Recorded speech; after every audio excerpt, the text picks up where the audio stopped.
तो आज हम एक कहानी पर बात कर रहे हैं। नाम है आकाश की उड़ान, गरीबी से सफलता तक। हमारे पास इसका एक स्क्रिप्ट जैसा है, एक खाका है जो आकाश नाम के एक लड़के के सफ़र को दिखाता है। मतलब कैसे वो मुश्किल हालात से निकलकर कामयाबी की तरफ बढ़ा। हाँ बिल्कुल, एक प्रेरणादायक कहानी है ये। हाँ, तो आज हम इसकी तहों में उतरेंगे। सिर्फ प्रेरणा नहीं, बल्कि इसमें कौन से आप कह सकती हैं ठोस सबक हैं, या कौन से वो मोड़ थे जहां कुछ बदला। सही बात है। हमारा मकसद यही है कि आकाश के सफर के जो जरूरी पड़ाव हैं उनका असल मतलब समझें। बिल्कुल, चलिए शुरू करते हैं। तो कहानी की शुरुआत, जैसा हमने देखा, आकाश के बचपन से होती है। एक बस्ती का माहौल है, वो साइकिल ठीक करने का छोटा मोटा काम करता है। हाँ। और फिर वो अपनी माँ से कहता है वो वादा कि एक दिन मैं बड़ा आदमी बनूंगा, तुम्हें कार में घुमाऊंगा। हाँ, वो कार वाली बात। माँ शायद मजाक भी उड़ाती है कि टायर तो ठीक से फुला ले पहले। सही कहा, लेकिन यहीं पर वो फर्क दिखता है, आज की जो उसकी हालत है और जो उसके सपने हैं। आंखों में एक जिद तो थी।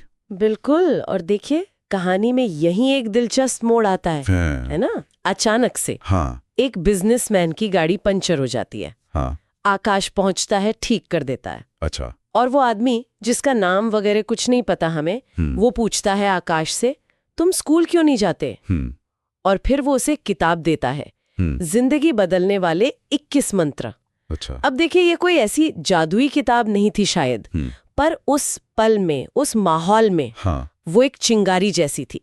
ये मुलाकात मतलब दिखाती है कि मौके कैसे भी आ सकते हैं अनजाने में। सही कहा, बिल्कुल सही। वो किताब मिलना तो ठीक है, पर उसे लेना, उसे पढ़ना और फिर उस पर अमल करना। हाँ, यही तो बात है। यहाँ आकाश का जो कैरेक्टर है वो उभरता है। रात में स्ट्रीट लाइट के नीचे बैठकर पढ़ना, और जब उसकी बहन दुर्भा पूछती है कि थकते नहीं हो, तो उसका जवाब बड़ा गौर करने लायक है। क्या कहता है वो कहता है, सपनों के लिए नींद कुर्बान करनी पड़ती है दीदी, वरना जिंदगी पीछे रह जाएगी।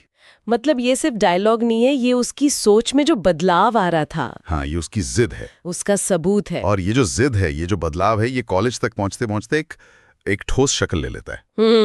अब वो सिर्फ सपने नहीं देख रहा, अब वो सोच रहा है कि इन्हें हकीकत में कैसे बदलें। वो अपने रूममेट संदीप को बताता है अपने स्टार्टअप प्लान के बारे में। अच्छा, क्या प्लान? Digital marketing service.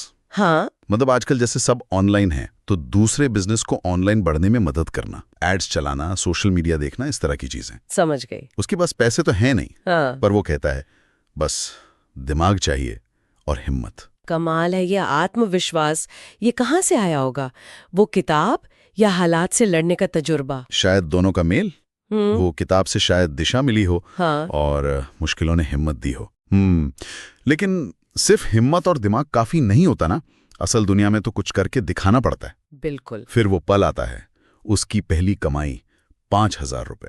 हाँ, वो पहला चेक। हाँ, रकम शायद बहुत बड़ी ना हो उस वक्त के हिसाब से, पर उसका मतलब वो बहुत बड़ा था। यकीनन। वो फौरन अपनी माँ को फोन करता है, बताता है, और माँ का वो भावुक होना वो दिखाता है कि ये सिर्फ पैसे नहीं थे। नहीं, बिल्कुल नहीं। ये उस सपने की, उस वादे की पहली जीत थी, माँ के भरोसे का इनाम था शायद। आपके हिसाब से ये पहली सफलता इतनी जरूरी क्यों होती है? देखिए, मनोवैज्ञानिक तौर पे अगर हम देखें तो ये जो पहली कमाई होती है ना, ये एक तरह का प्रूफ ऑफ कॉन्सेप्ट होता है। अच्छा, मतलब इस बात का सबूत कि आपका आइडिया सिर्फ हवा में नहीं है, वो काम कर सकता है, उससे पैसे आ सकते हैं। ये आपके आत्मविश्वास को मतलब कई गुना बढ़ा देता है। सही बात है। आकाश के लिए वो 5,000 रुपये शायद बाद में कमाए लाखों से भी ज्यादा कीमती रहे होंगे, क्योंकि उन्होंने रास्ता दिखाया कि हाँ, ये मुमकिन है। और इसी आत्मविश्वास के साथ फिर वो आगे बढ़ता है, अपनी कंपनी खोलता है, स्काई ब्रिज सॉल्यूशंस। नाम भी बड़ा सोचा समझा है। हाँ, स्काई यानी आकाश, और ब्रिज मुश्किलों और कामयाबी के बीच का पुल। बिल्कुल, और बात सिर्फ कंपनी खोलने तक नहीं रहती, उसे क्लाइंट से अच्छा फीडबैक भी मिलता है। अच्छा।